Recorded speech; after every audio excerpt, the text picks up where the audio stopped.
السلام علیکم ورحمۃ اللہ وبرکاتہ۔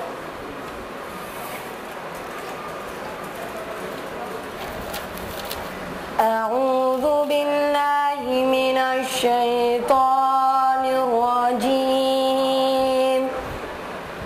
بسم اللہ الرحمن الرحیم،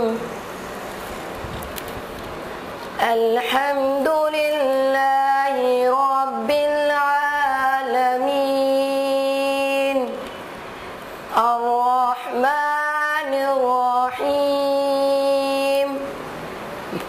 مالک یوم الدین، ایاک نعبد وإیاک نستعین، اہدنا الصراط المستقیم، صراط الذین انعمت علیہم غیر المغضوب علیہم ولا الضالین۔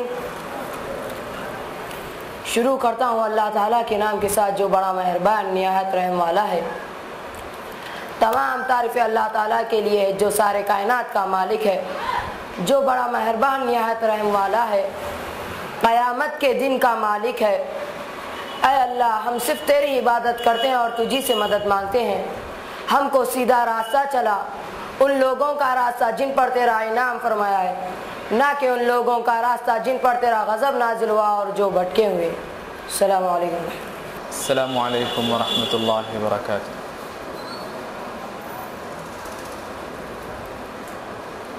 الحمد للہ رب العالمین، وصلی اللہ وسلم وبارک علی نبینا محمد وعلى آلہ وصحبہ اجمعین ومن تبعهم بإحسان إلى یوم الدین، اما بعد۔ ہر قسم کی حمد و ثنا، تعریف و توصیف، بزرگی و کبریائی، عظمت و شوکت، غلبہ اور دبدبہ اللہ رب ذوالجلال کے لیے لائق و سزاوار ہے۔ درود و سلام ہو رسول اللہ صلی اللہ علیہ وسلم کی ذات مطہرہ پر، جن کی زندگی کا ہر لمحہ اس امت کی ہدایت کے لیے صرف ہوا۔ اللہم صلی علی محمد وعلی آل محمد وبارک وسلم۔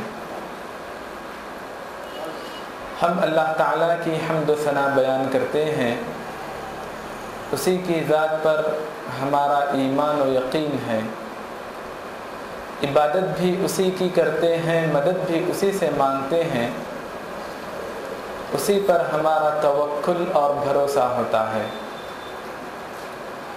اپنے نفس کے شر سے، شیطان کے شر سے اللہ کی پناہ میں آتے ہیں۔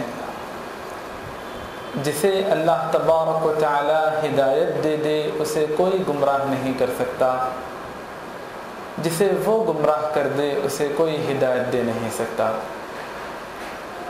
سب سے بہترین بات اللہ کی بات کلام اللہ قرآن مجید ہے، اور سب سے بہترین طریقہ رسول اللہ صلی اللہ علیہ وسلم کی سنت ہے۔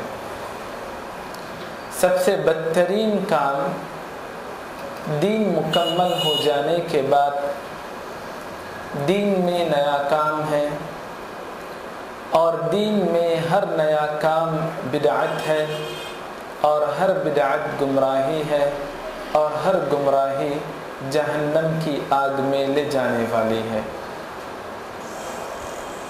اللہ تبارک و تعالی اپنے بندوں کی ہدایت کے لیے انبیاء اور رسول بھیجے، انبیاء اور رسولوں کے سلسلے کے ساتھ ساتھ آسمانی کتابیں بھی نازل فرمائیں۔ انبیاء میں آخری نبی محمد صلی اللہ علیہ وسلم ہیں، اور آسمانی کتابوں میں آخری کتاب قرآن مجید ہے۔ قرآن مجید کو اللہ تبارک و تعالیٰ نے بے شمار اغراض و مقاصد کے پیش نظر نازل فرمایا۔ اس کتاب کو ہدایت کے لیے نازل کیا گیا۔ الف لام میم ذالک الکتاب لا ریب فیہ۔ اس کتاب کو برکت کے طور پر نازل کیا گیا۔ ھذا کتاب انزلناہ مبارک۔ اس کتاب کو شفا کے طور پر نازل کیا گیا، چاہے مرض دل کا ہو یا جسمانی مرض ہو یا مرض کسی اور قسم کا ہو، اللہ تبارک و تعالیٰ نے اس کتاب کو بطور شفا نازل فرمایا ہے۔ اس کتاب کو اللہ نے نازل کیا تاکہ اللہ کے بندے اس کی آیتوں کی تلاوت کرے اور تلاوت کے دوران ان آیتوں پر غور و فکر کرے۔ ھذا کتاب انزلناہ مبارک لیدبروا آیاتہ، تاکہ اللہ تبارک و تعالیٰ کی آیتوں پر غور و فکر کیا جائے۔ اسی لیے اللہ تبارک و تعالیٰ نے اس کلام کو نازل کیا ہے۔ قرآن مجید آ جانے کے بعد اگر اللہ کے کلام پر غور و فکر نہ ہو تو اللہ تبارک و تعالیٰ نے فرمایا کہ اللہ نے ان کے دلوں پر مہر لگا دیا ہے۔ افلا یتدبرون القرآن ام علی قلوب اقفالها۔ اگر کوئی انسان اللہ کے کلام سے مستفید نہ ہو تو اس سے بڑھ کر کوئی اور محروم نہیں ہے۔ اللہ کا کلام مکمل کلام، ہدایت والا کلام ہے، لیکن اس مکمل کلام میں سورۃ الفاتحہ کو بے انتہا اہمیت دی گئی ہے۔ ہم میں سے بہت سارے افراد ہیں جن کا قرآن سے رشتہ، جن کا قرآن سے تعلق ختم ہو چکا ہے یا کم ہو چکا ہے۔ ہم ان مختصر سی چند گھڑیوں میں اللہ تبارک و تعالیٰ کے کلام میں سورۃ الفاتحہ پر غور کریں گے کہ یہ سورت جو ہر نماز میں بلکہ ہر رکعت میں دہرائی جاتی ہے، اس سورت میں اللہ تبارک و تعالیٰ نے بندوں کے نام کیا پیغام دیا ہے۔ اس سورے کے بہت سارے نام ہیں۔ سورۃ الفاتحہ، سبع المثانی، ام الکتاب، رقیہ، شفا، شافیہ، کافی، مختلف نام اس سورت کے ہیں۔ سورۃ الفاتحہ سب سے نامور، سب سے مشہور نام ہے اس سورے کا۔ اس سورے کو سورۃ الفاتحہ دو وجوہات کے پیش نظر کہا گیا۔ قرآن مجید کی دو ترتیب ہے، ایک ترتیب نزول کے اعتبار سے، نازل ہونے کے اعتبار سے، اس اعتبار سے سب سے پہلا سورہ سورۃ العلق ہے، اقرأ بسم ربک الذی خلق۔ لیکن ترتیب تلاوت کے اعتبار سے سب سے پہلا سورہ سورۃ الفاتحہ ہے۔ اب اللہ کے کلام کا آغاز، افتتاح سورۃ الفاتحہ سے ہوتا ہے، اس لیے سورۃ الفاتحہ اس سورے کا نام پڑا۔ دوسری وجہ یہ ہے کہ نماز میں جب اللہ کے کلام کی تلاوت کی جاتی ہے تو ضم سورے سے پہلے سورۃ الفاتحہ پڑھا جاتا ہے۔ نماز کا آغاز اور قرآن مجید کا افتتاح اس سورے سے ہے، اس لیے اس سورے کو سورۃ الفاتحہ کہتے ہیں۔ اس سورے کا اگلا نام السبع المثانی، 7 بار بار دہرائی جانے والی آیتیں، مختلف مناسبتوں پر ان آیتوں کو دہرایا جاتا ہے۔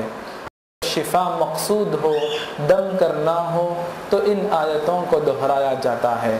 نماز چاہے فرض ہو یا نفل ہو، یا نماز کے اندر جتنی بھی رکعتیں ہیں، ان تمام رکعتوں میں ان آیتوں کی، 7 آیتوں کی تکرار ہوتی ہے، دہرایا جاتا ہے۔ اس سورے کا اگلا نام رقیہ ہے۔ رقیہ کا مطلب دم کرنا، پڑھ کر پھونکنا۔ صحیح بخاری میں ابو سعید رضی اللہ عنہ سے روایت ہے کہ نبی کریم صلی اللہ علیہ وسلم کے صحابہ کسی سفر پر تھے، ایک جگہ پڑاؤ ڈالے۔ اس وقت ایک لڑکی